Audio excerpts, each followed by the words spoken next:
Hello and welcome to DragonCon 2020. This is the alternate history and fiction tracks Victorian and Edwardian costuming and accessories panel. I'm Nikki Thomas. I'm your moderator for today. And with me, I have Alyssa Jackson. Hi, everybody. My name is Alyssa Jackson. I am a self-taught costume designer and cosplayer. With my partner in crime, Nikki, we used to do costume period shows for various interpretations of Shakespeare and won a few awards, and have done a few Victorian versions of various superheroes and characters. So I'll be bringing that point of view to this discussion. And we also have Bobby Jo Nelson. Hey, I'm also self-taught.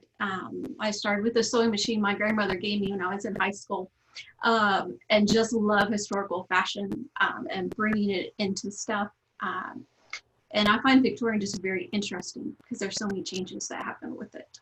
I also have a master's in library science, and so I'm always about, where's a book about it? Give me a book. Where's a resource? Got to have a resource, because that's my training that was pounded into me. You gotta research stuff. Perfect. And we also have the ever beautiful Lamia Creations with us today. Hey everyone, I'm Lamia of Lamia Creations. I am self-taught, but then I went and got a degree in costume design. I've worked off-Broadway. I have gotten a laurel in the Society for Creative Anachronism for clothing, which is where I developed my love for historical accuracy, because I feel very strongly that until you know how to make it, you can't break it. I also do a lot of multiculturalisms, and frankly, I can't finish a project. It's very nice to meet you ladies. I feel like that has to be the quarantine motto. Like, I have all of this time, and yet nothing gets finished. The only things that I have managed to finish in quarantine are pinup dresses, and I have a closet of pinup dresses, and all of my DragonCon 2020 projects are just laying in piles. It just full stop, screeched to a halt. The fabric arrived, and I went, that's nice. Didn't even open up the packaging. I have silk and wool languishing, and here we are. Making dresses. I was planning, and then like it became clear to me that things were not going to go well, and then I was like, well, I'm just going to not do that right now, and didn't even get into it.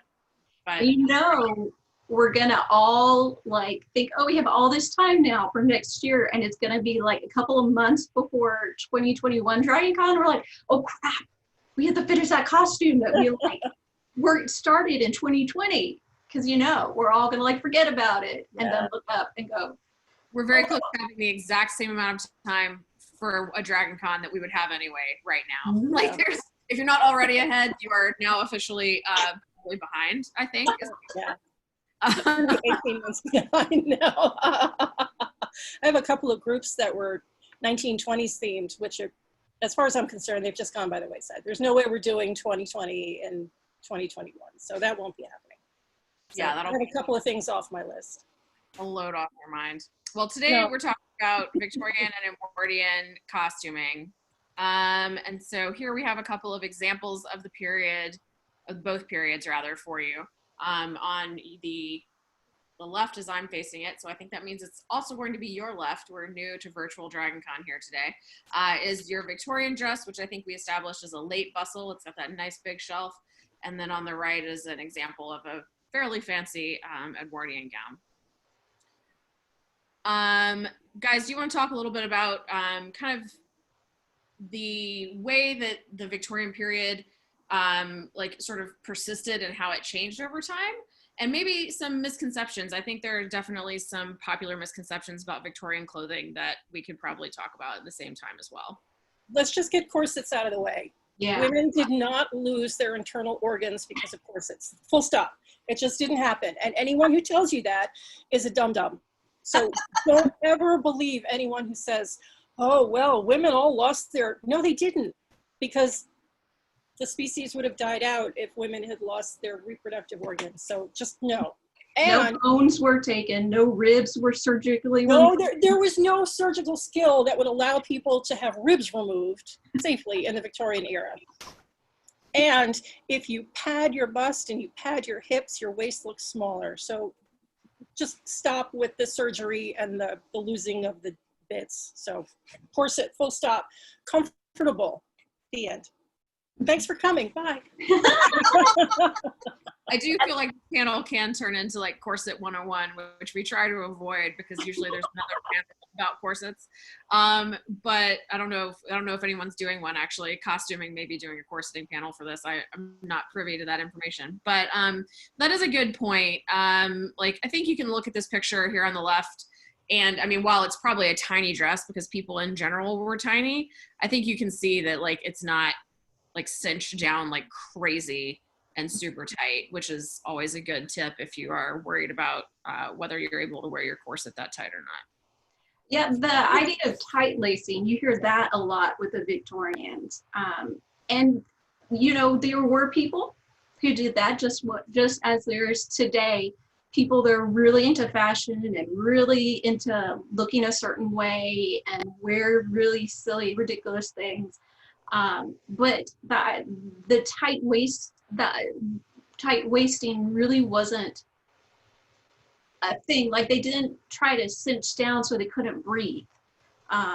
You know, it just this concept that they were wandering around in things that they couldn't do life in wasn't necessarily true, because people were wearing this stuff. And now granted, this is probably more of an upper lady that we're looking at in her lovely red dress, but people did life in Victorian fashion. They picked up kids, they washed dishes, they did stuff, they did their life. And so you can do Victorian and you can have a life. You don't have to just sit on a couch looking pretty. You can do Victorian. Yeah, a few years ago when we did Captain America and Iron Man Civil War, I had to be corseted for like a few hours before I put on the costume because of like logistical problems. Yeah. I literally like trotted because I was late from the America's Mart all the way to the Hilton in my corset. Like it can be done. Yeah, I mean, the skitter time, but it happened. Another neat thing about Victorian age is the silhouette changes a lot, and we'll later talk about that. So if you don't want to do the bell shape earlier stuff, you don't want to have to worry about a hoop skirt, you can do something later that doesn't involve a hoop skirt.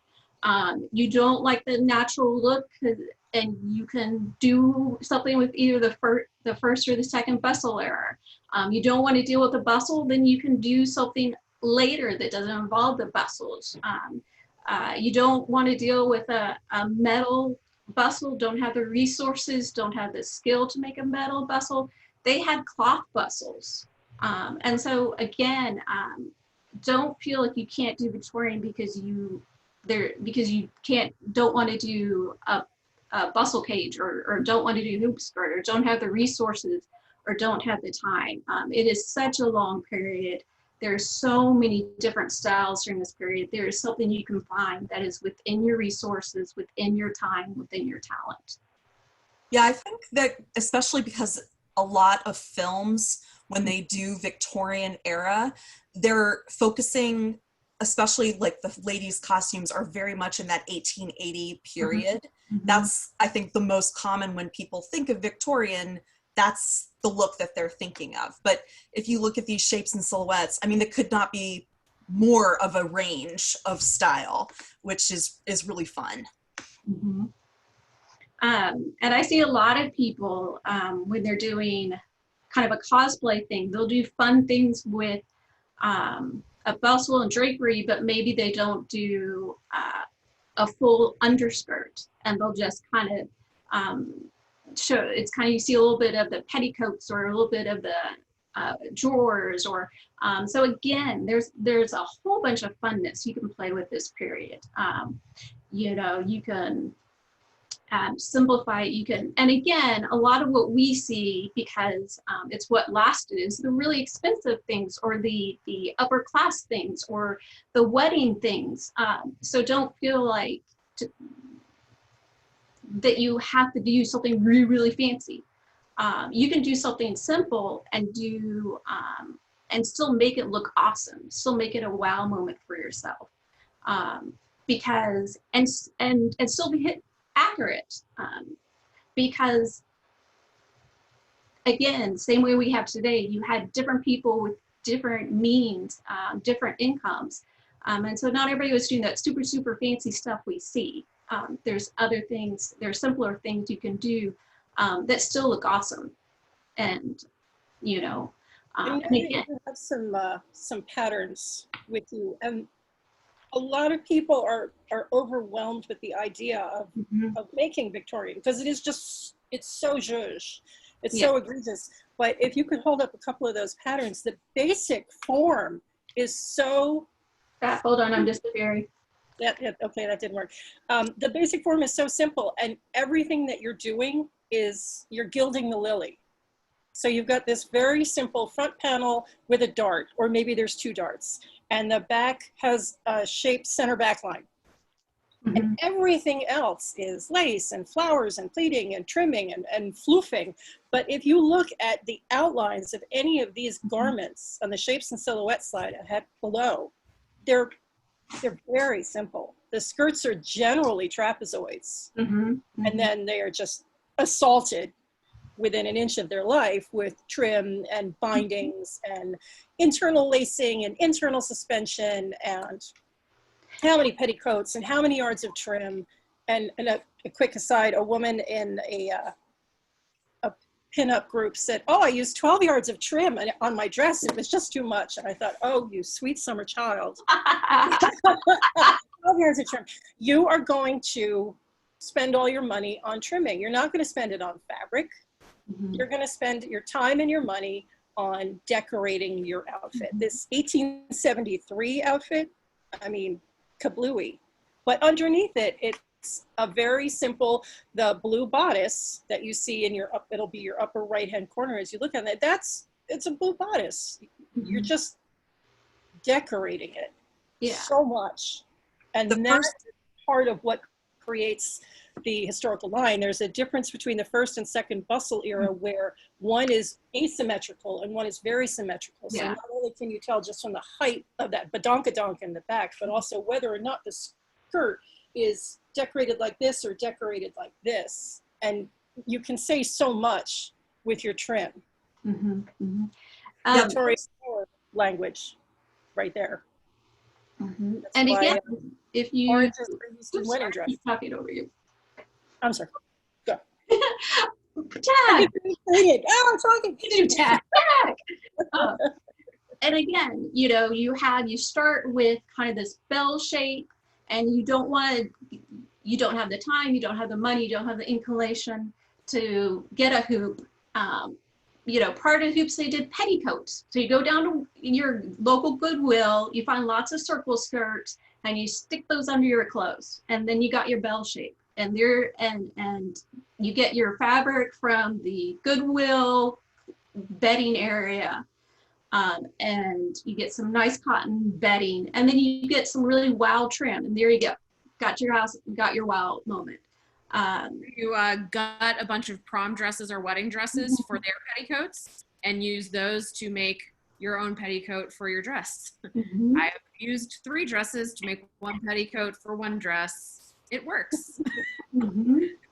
And then for this first bustle period where it's more of a rounder shape, they moved from the bell to where they kind of made everything go to the back. Again, you can do cloth bustles, so you can again go to Goodwill and go to their bedding section, because you don't and find some fabric there that's more thicker. You stuff it, and you can create some height in the back. You can create some shape for your back, and then you have your natural form, and then you go into your second bustle period where it's more of the shelf. But there's ways to go around it, or if you have the time, inclination, and money, and want to do a metal bustle, Laughing Moon, Truly Victorian, they both have patterns that you can use. If you don't want to pay someone to do it, but it kind of goes from bell to emphasis being to the back to kind of this waterfall look where everything kind of waterfalls down the back. And then you have the second bustle period where it's the shelf. And then you lose all the bustles, and you can see in I can't do numbers either.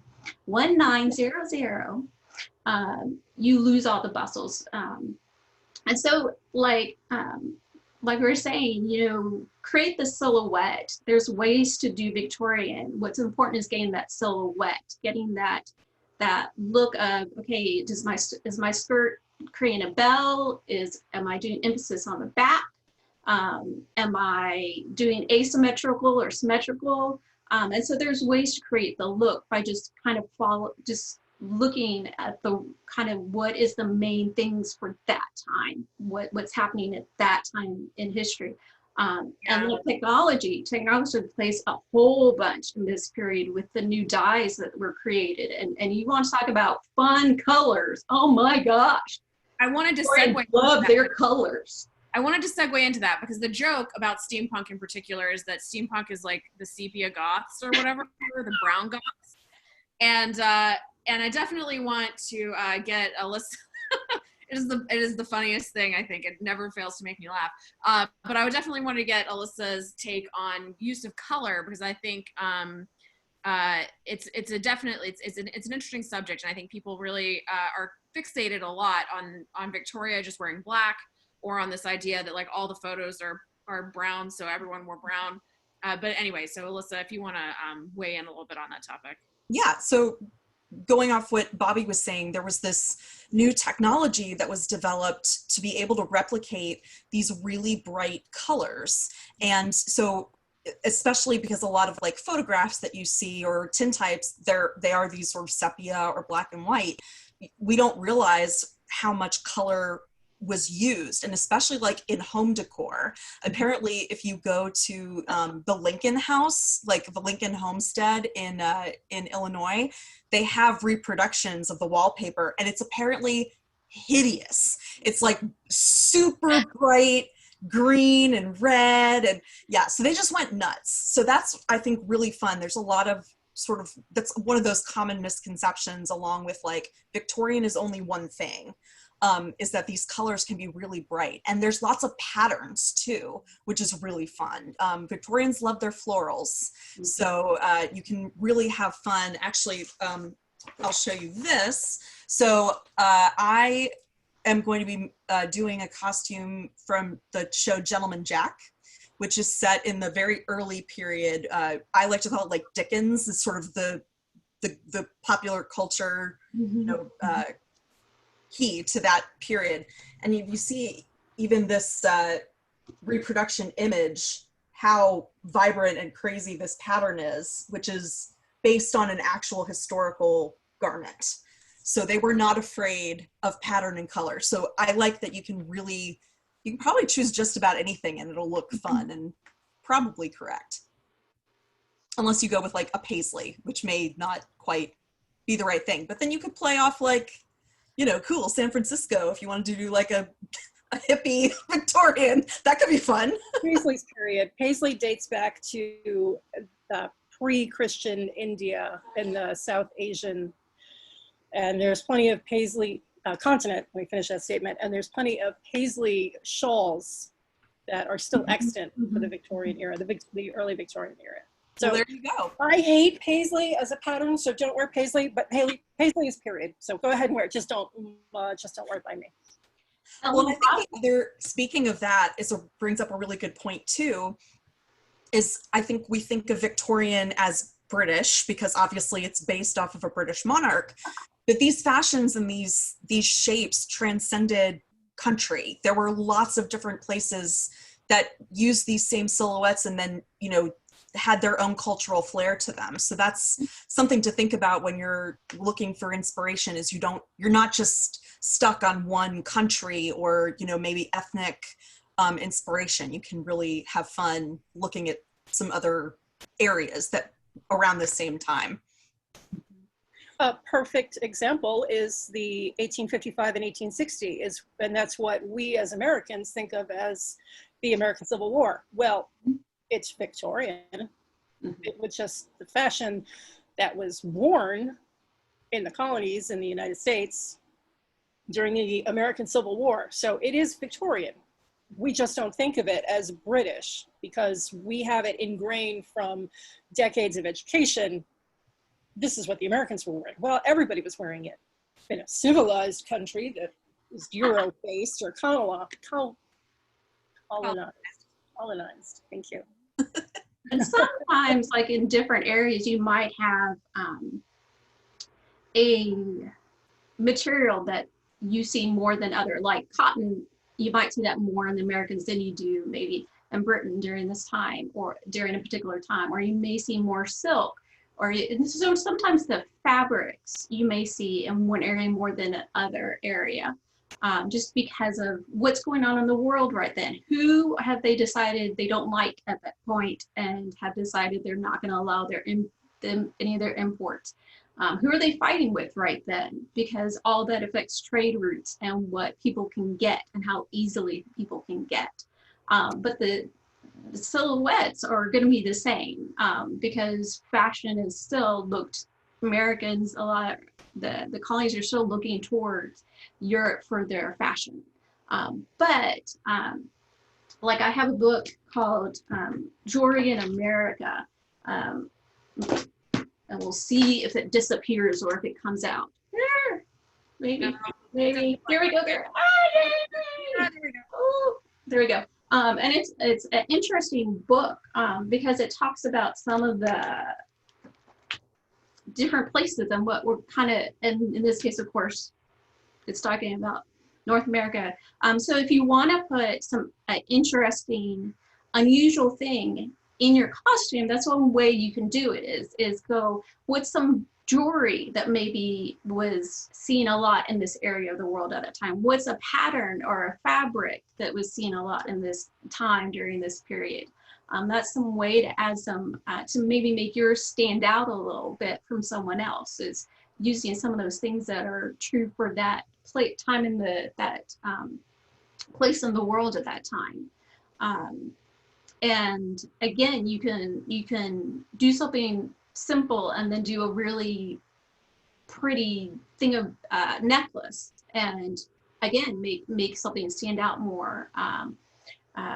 Hairstyle sometimes, so there's ways to kind of add some character, some individualism to costumes, because different places kind of had different resources available to them depending on what was happening in the world and in that part of the world at that time. The Meiji era was the second bustle era, and what we think of as kimono fabric, they just thought of as fabric. And there are beautiful paintings of the Meiji emperor and the ladies of his court wearing bustle, natural form, and early Edwardian dresses made of kimono fabric. And it was perfectly period and perfectly accurate. And the Kyoto Museum has examples of these dresses that are made out of kimono fabric. And then of course there was the great exhibition in the Crystal Palace when suddenly all of England went crazy for Japan, and women were wearing dressing gowns out of repurposed kimonos, which makes my eyelashes curl.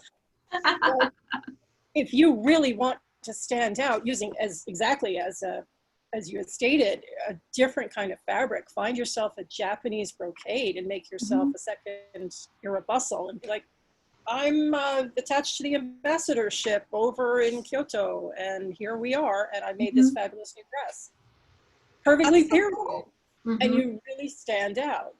And then you can say, oh yes, and I know history.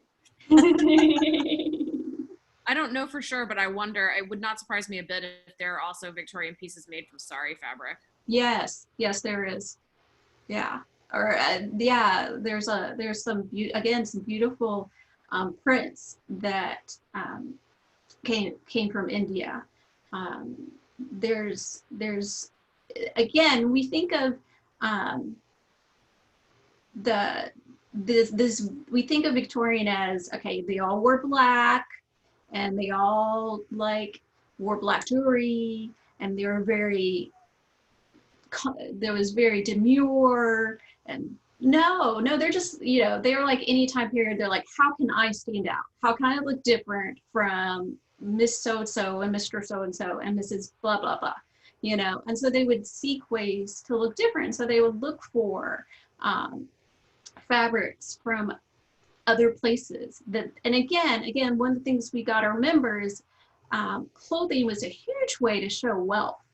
It was a huge, it was a huge way to tell the world that you had money, that your family had money, your husband, had money, and in today's society where we can just go down to the local store and get clothes off the rack, I think we miss that sometimes. Is another reason why, like, the Victorian clothing sometimes is so just over the top with, they stand still and they put a bow on it, or they stand still and they wrap it in a trim, is because you got to remember that they didn't just, if you have them either make your clothes or go to a dressmaker and stand there and have them fitted on you and do lots of appointment with them, you're gonna make it look, you're gonna do an extra effort. Yeah. Because you're having to do the effort anyways just to get the fabric, just to make this stuff. And so again, we're not yet to the time where you had department stores, you could just go and get clothes. I mean, you could get some things, gloves, maybe a scarf, some things, but we're still not to that point where you can just get stuff. And so the fact that you could do lots of changes of clothes, that the fact you could have clothes for specific functions, for specific activities, was a way to show your wealth, and was a way to show that you had money. And so, so like everybody would try to, even if you were in a lower class, you would still try to look like the upper class. You might do a less expensive fabric, you may do less trim, but you still wanted to make a statement, because that's how you showed you had wealth, was through your clothing, through what your outward appearance looked like. Yeah, absolutely. So I think we've kind of covered the Victorian era, and I just flipped over to the Edwardian slide here where we can see some of these Edwardian silhouettes. And obviously we're not yet into the era of the department store here, but we have some different shapes going on. You can definitely see where we've gotten mostly free of the bustle. Leah, do you have anything to offer about sort of the evolution of these shapes here for the Edwardian era? Having stopped cold on my Edwardian Maleficent, I know a little bit about it. And a lot of the shaping was done with the middle layer. You're not looking at a corset and then a massive cage bustle. You're looking at this pigeon bodice, which is created by an over camisole with layers of ruffles. So you've taken your bustle off of your butt and you put it on your abdomen. So you're kind of wearing a bustle on your thorax, which is how you get this 1903 look, this 1902 look. You've got this fullness at the waist while still having a very tight waist. The padding was just a little bit on the tail and your little tush. And you wear that under your corset. So you're not putting on your chemise and then your corset cover, and then your corset, and then your petticoat, and then your bustle, and then more petticoats over that, and then your dress. You're putting on your camisole, your corset cover, your padding, and then your corset over that. And then you put on a couple of petticoats to fill out your skirt, and you're dressed. Once you have your dress on, it's so much less cumbersome. And the corsets are less shaped as well. The truly Victorian 1903 Edwardian, which I just made, doesn't even call for a steel. Do you have a copy of that? What do I? It doesn't even call for a steel boning. You can do it with reed boning or wriggling. It's very lightweight, and it's not compacting, you're not constricted in the waist, you're being held so that your body with all the padding makes this S shape. Mm-hmm. But as far as comfort goes, it's so much looser. And you even have bust pads under your breasts for the women. You have bust pads under your breasts. So not only do you get the support of the corset, but you get additional shape under your breasts to help with that pigeon. And it's just, the comfort level while I was making this was, I got to do Edwardian from now on. This is ridiculous. And I love my bustles. The skirts are, I've just blanked on the term. Panels? No, not panels. It's and my friend Beth would just, she teaches classes on this and she would be so mad at me, but they're dust ruffles underneath. So you're not just wearing a petticoat, you're also wearing a dust ruffle, where the dust ruffle itself is made of layers of lace, and then it buttons onto your petticoat, and then you take it off and you wash that. But that also helps create this waterfall silhouette for 1904, perfect example. So your dress is just laying on top of all of your layers. It doesn't have internal structure. It's hanging and draping over other clothing while not being tight or constricting or interfering at all. The amount of mobility you have in a well-cut bodice of the Edwardian era is breathtaking. I think really, oh, sorry, Alyssa, go on. Oh, I was just going to say what's really interesting to me, especially if you're looking back, if you think about that huge bell-shaped skirt at the beginning of Victorian, how by the end of the Edwardian, you're starting to get into this real column shape. Mm-hmm. Like you're starting to almost lose all definition at all, which will eventually get into the 20s, where you're getting into this very androgynous square shape. You can already see that starting in the end of the Victorian era. Those, I think if you watched Downton Abbey, you see that shape. And, you know, they played around a lot with that, which I thought was really interesting. With the older characters are more in the earlier shape where they're still in a corset. They've still got that defined shape, where the younger folks are starting to in that more column look. And you're like exactly what you were saying with the corsets. You know, early on you were trying to go for that S curve, and then later in the Edwardian period you have a stay which almost flattens you a little bit. Like if you think of the corseting scene in Titanic, like the shape that she's getting is much more cylindrical than you would have seen in a different period. I was going to say, I feel like this 1888 call out here could be an illustration of Grandmama. Yes. Of Dame Maggie, and then but the Edwardian shapes, I think you see very much. You see Cora wearing this, I think, for sure. And then the girls are obviously all dressing. Or pre-Titanic, yeah. Except for that lovely Poirot in the first season, where the youngest daughter shows up. And why does she get a new dress? Oh, it's come from London and she's wearing pants. It's scandal. Yeah. Poirot, you're magnificent. I love that outfit. And also during this time, you have the dress reform movement, part of the aesthetic, pre-Raphael's.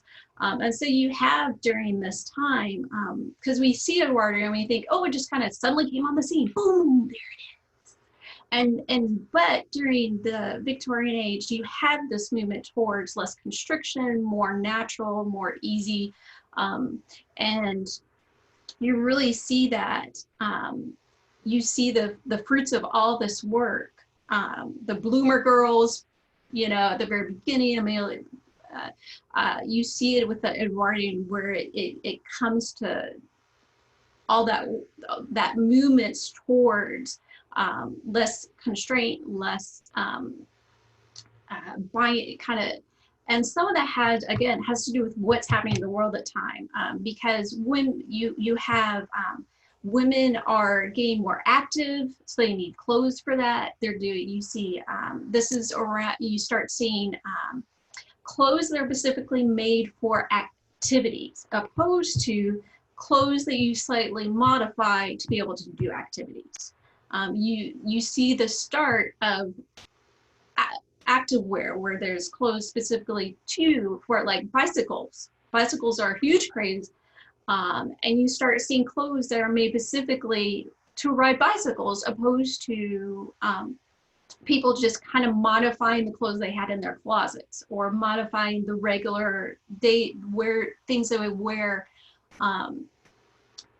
is regular fashion. And so it's interesting because you see just women getting more active, women doing more things outside of the home.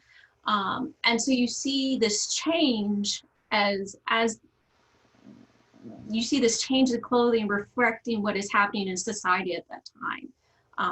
And this change of, at the beginning of, the Victorian era, you had this idea of this woman looking like a pretty doll, and just, this pretty doll, you see it, and then at Edwardian, you end up with this lady with a suit that looks very different than that doll-like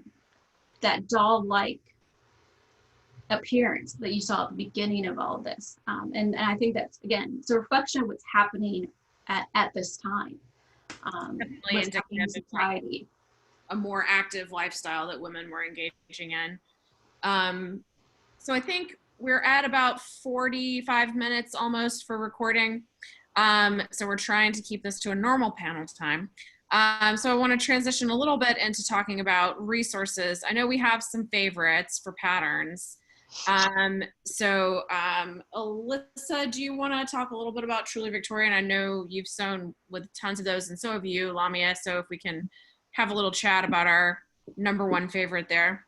Yeah, Truly Victorian they're fantastic. I mean, the best thing about the patterns is that you get not only like the sewing instructions will also give you tips about different, ways that are historically accurate to dress up your garments. So like you were talking about before with those mid-bustle era outfits, it's like ruffles, ruches, ribbon, braids. Here's all the different ways that you can design and make this outfit your own. I find their patterns incredibly detailed with the instructions as well, including some very specific sizing.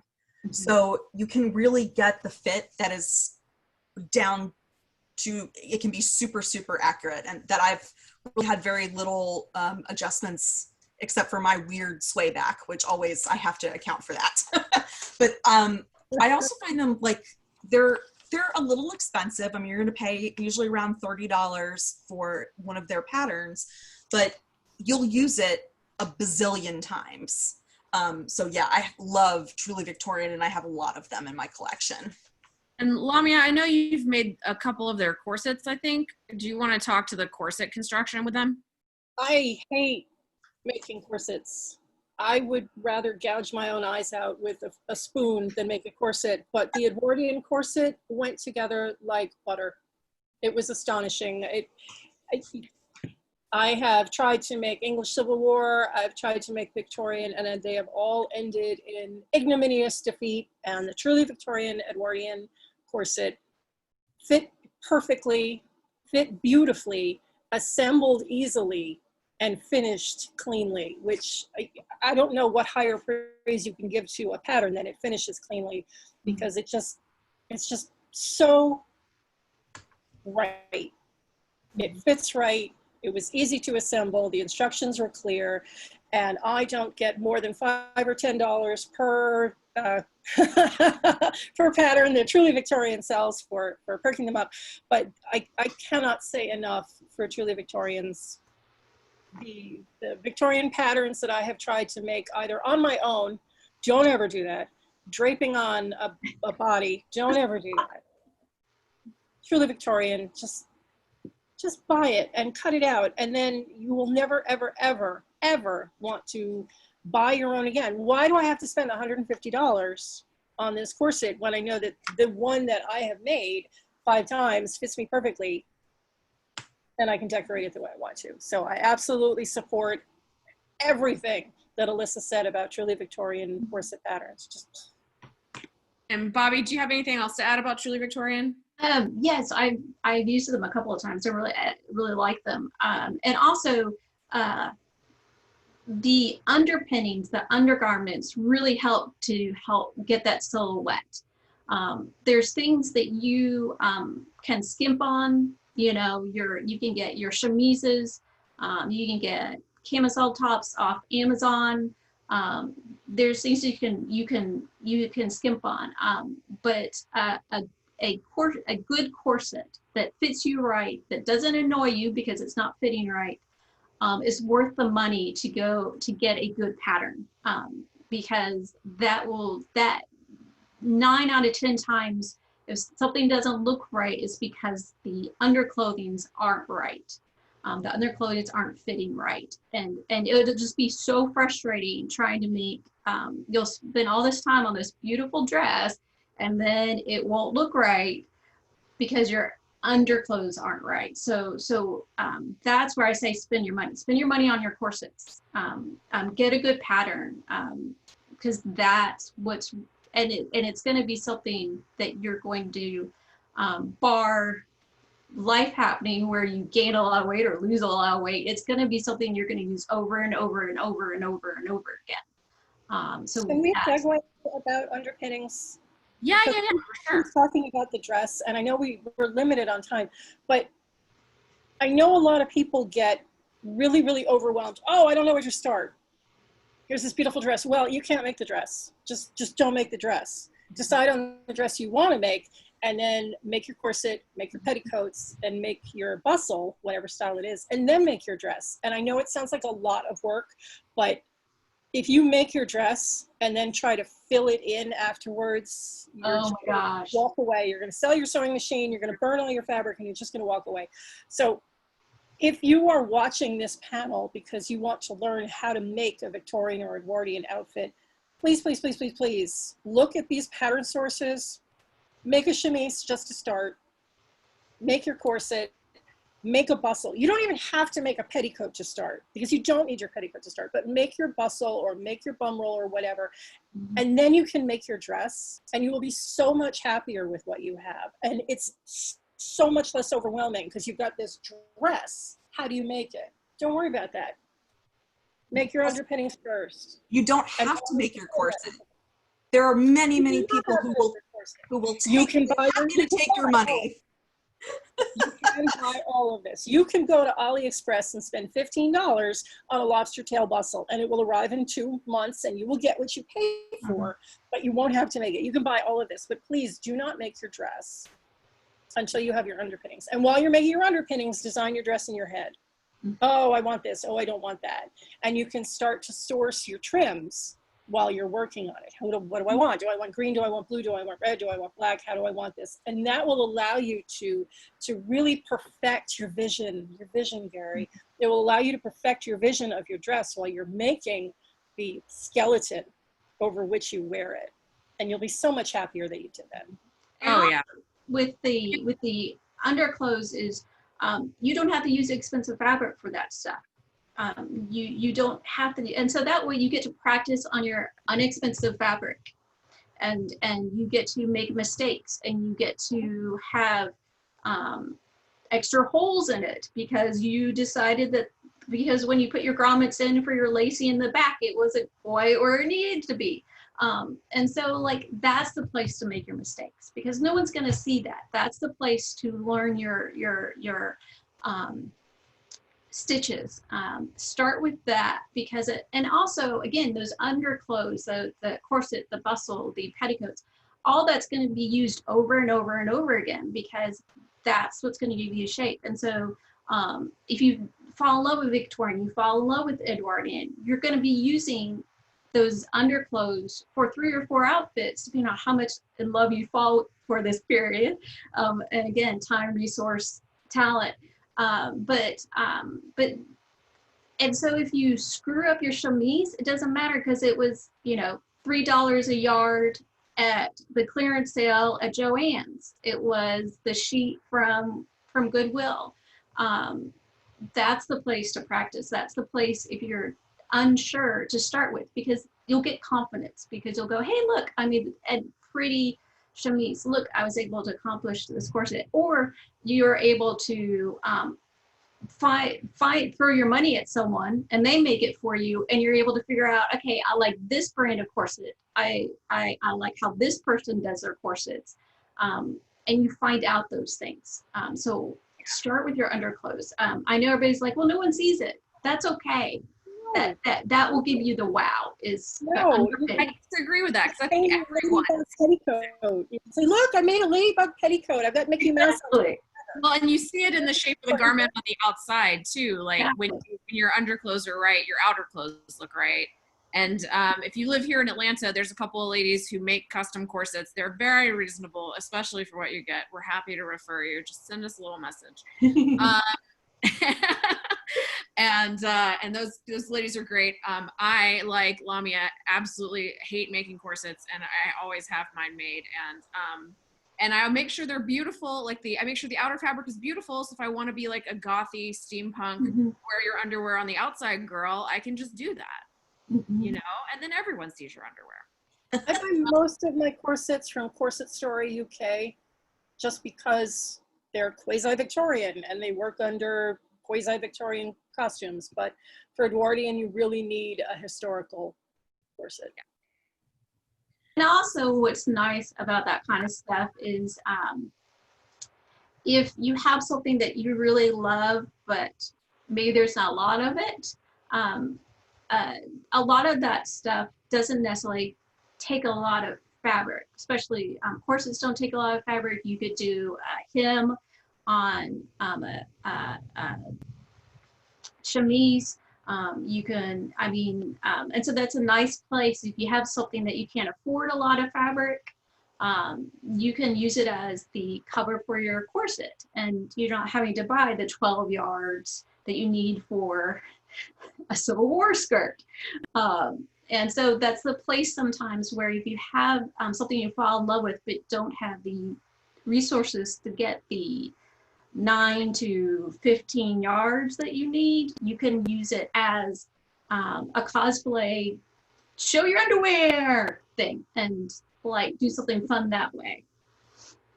Speaking of making corsets, if you do actually want to make your own corsets, which I do not discourage you from, but admit to personally not enjoying, corset making supplies, I believe you can actually still get kits from them, where there's like everything you need. And Richard the Thread, of course, is a perennial favorite, always has tons of good stuff. For ready-made stuff, there are a few options. I don't know if anyone has any favorites here they want to like sound off on. I like all these. I like Amazon dry goods. The thing I like about Amazon dry goods is they have a lot of different brands. And so they have Truly Victorian, they have Laughing Moon, they have Sense and Sensibility, they have Past Patterns. So you can go on that site and compare things. So let's say you decide you want to make a early Victorian dress. You'll have several to choose from, and you can look at them and go, okay, does this look too hard for me? Does it look too simple for me? Does it look like call for more fabric than I have? And so you can compare lots of different brands. So I like that. You can compare different dresses and say, hey, I like this dress better with the gathered yoke than I like this dress.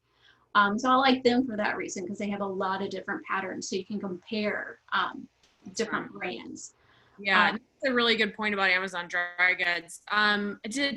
Lamia, did you send us Red Threaded, or was it American Duchess that you liked? I can't remember. American Duchess books are absolute Bibles. I don't think I sent Red Threaded. I think I would have supplied American Duchess, both for the blog, where you can read and learn so much. Just read the blog and learn new stitches and clever things to do. But the books that that American Duchess have published and supply are educational beyond. They're just so well written and sensibly set up and easy to read. They don't insult your intelligence, but they also don't assume that you know everything. So they're absolutely, that was my ring doing terrible things. So I absolutely, the American Duchess, their hats and their shoes and their blog and their travel and their Instagram, everything about them is just worth spending a couple of lifetimes, hours reading. There's also a book called Victorian Embellishments. Yes. Is sometimes out of stock, but I bought that with a gift card and it was the best money I never spent, because the finishing process on trims, and they have really, really perfect close-up images, will teach you more than any museum ever could. And you can look at a picture for weeks and still not figure it out. And if you read this book, Victorian Embellishments, you will learn astonishing. I'm 51 years old. I've been sewing since I was 16, 15. I have a degree in costume design, and I learned things reading that book on Victorian Embellishments. I learned things reading American Duchess. There's no way you cannot learn reading these sources. Mm-hmm. That's awesome. And read. And then, so Alyssa, we know Red Threaded, right? Yeah. Yeah, they're a super cool shop. They started really small, and their attention to, they're really well known for their accuracy in their corsets, and they've now become kind of a go-to source both for Hollywood films and for Broadway productions. They sourced all the corsets for the Shakespeare Something Rotten. So they're a really cool shop, and a girl who was a sewing intern with us several years ago got to do an internship with them and said it was an amazing place. So they've got super, super high quality corsets that you can get ready made to your size, or they've got ones that are off the rack, so to speak, that you can buy. They're expensive, but you know that they're very high quality. And then the final thing that we talk about is usually inspiration. And we just have like a little list here. There's the perennial favorite, Pinterest. I mean, obviously, just browse at your own risk as usual with Pinterest. But Alyssa, if you want to talk about Greg Barnes, because I think that is a great resource there. So I'm obsessed with him. He's a Broadway costume designer. He actually won Tony Awards for various shows. He's done things from basically every era, and his Pinterest board, he has boards for basically every single clothing era from Victorian up through today, and it's an amazing like ready-made resource for visual inspiration. And he has pictures that are both, he does a lot of like Hollywood sort of higher class pictures, because a lot of what he sources is from magazines and stuff, but he also has everyday looks. So I'm obsessed with him and his stuff, because he just does such beautiful work, and his Pinterest board are very thorough. Cool. Godey's isn't listed here as inspiration. What isn't? Sorry? Godey's, Godeys. It's a contemporaneous fashion magazine for the Victorian era. Oh. And Godey's plates, if you see the etched plates for anything Victorian, it's probably a Godey's or a Ladies' Home Companion. They would include fashion plates in the magazines, and then the women who bought them would color them. So you can find in antique shops the same print in 3 different colorways, because each woman colored it the way she would make her dress. Godey''S. Are they online? Yeah, if you Google Godey's, you'll be overwhelmed. Just go to Godey's. You know what? And I bet Greg Barnes has a bunch of images on his Pinterest boards. Mm-hmm. They are endemic. Yes, and the neat thing about Godey's and Harper's is in those magazines, they would also include like instructions how to do things and how to make things. Yes. And so like you can go to those and get instructions like how to do things for your hair, or how to do things to add some kind of accent to a dress. Because what they were things that women would get, and then they would follow these patterns, they would follow these instructions and make things to dress up something or make things a little more fancy. And so it's neat because you can, in addition to having pictures that to try to reproduce, a lot of these magazines also have, like I said, instructions on how to make things or how to do things, or what materials are involved in making a particular thing, like maybe a purse. And so they're really neat for that. They have arts and crafts in there sometimes, and they'll talk about, one of my friends is really into paper crafts, and so she'll look up Harper's to see, and Goody's, try to find paper crafts, Victorian paper crafts. And so they're neat for that too. And in addition to just going, oh, that's cool, I want that, I want to make that. It also, you can find instructions and how-tos, kind of, because that's what they were used for, is women would get them and go through them and use them as resources to make things. Cool. All right, well, we are kind of at time. And I just stopped sharing. Okay, woo, now we're all here. And so yeah, I just wanted to thank you guys, and I want to kind of go around from my point of view. I'm going to go this way and just kind of ask you for parting thoughts, in a quick soundbite sort of situation. So Alyssa, do you want to go first? Sure. Final thoughts. The devil is in the details if you want your costume to be identifiable for a specific period. So like for Edwardian, don't forget your hat.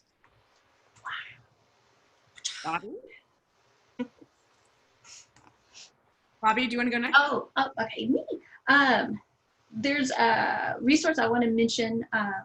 It's called the Victorian Dressmaker. I'm going to try to pull it. We'll see if I Put it in front of your face. Is this a berry? Okay.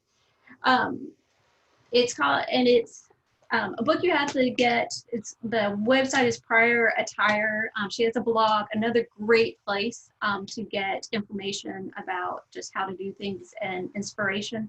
And what I like about this book is she divides it up into different periods, and she tells you kind of what changes happened that led to that transition. She'll say, these are the underclothes you need for this period in time. And so it's a really good, in addition to the kind of pattern she has there, it's just a great resource to figure out what you're supposed to be wearing under your clothes for that period, what changes are happening during that period. So it's a great just resource to figure out, again, to get those details, to get that silhouette, to get what shapes, what things are emphasized, where the volume is during that period. Awesome. And then this is another one. It's called Women Hats, Headdresses, and Hairstyles by Georgina. And that's another good one because, again, it gives you overviews. So if you're not sure, you can flip through it quickly and go, oh, okay, that's the overall look I'm going for during this period. Awesome. Those sound like great resources. Lamia, do you have some closing thoughts for us? Make the dress. Make it. Just don't be overwhelmed. Don't be afraid of it. Cut the fabric, sew it up, try it on, fix it, make the dress, and be proud of yourself. There were so many years when I didn't make Victorian, and then I made my first one and went, what was I so scared of? Just do it. Just do it. Mock-ups are your friends. Sorry, I'm jumping because we talked about this and then we wanted to talk about this. Mock-ups are your friends. Get that cheap fabric from Goodwill. Do some mock-ups before you cut your expensive fabric, and fix the things. Fix the gaps that aren't supposed to be there. Fix the extra places that you don't want fabric. Use your mock-up. Mock-ups are your friends. I know they take time. And you're like, why do I bother doing this? You do that so you don't cry and sit in a corner tearing up paper or hit it. So do your mock-ups. They will be your friends. They will help. That is a very, very cogent point to make at this point in time. Lamia, did you have something more?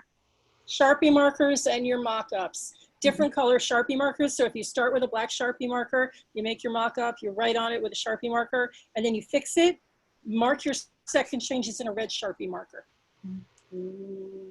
That's the best tip I think I've gotten in 2 years at least. So, I mean, because I draw all over my mock-ups with Sharpie markers, but it never occurred to me to use 2 colors. I feel like $2, yeah. the new era. You can only put so many ticks across the bad one. Yeah, use multiple colors, man. Nobody's gonna be looking at it. You're drawing on crappy polyester fabric. Use 2 colors. Yeah, and you can use your mock-up as your pattern on your real fabric, and that way you save your paper patterns. But you can use your mock-up as your pattern then, and you have everything that needs to change that you need to change from the original pattern to fit you. Yes. Well, thank you guys so much for being here with us. This is our first sort of foray into doing a virtual panel, and so like we hope you enjoyed it. If you liked it, great. If you liked it and you want to see it live, I have good news for you. In 2021, we'll definitely do this again. And, stay safe, take care of yourself, everybody, and thank you ladies so much for being here tonight. Thank you. Thank you.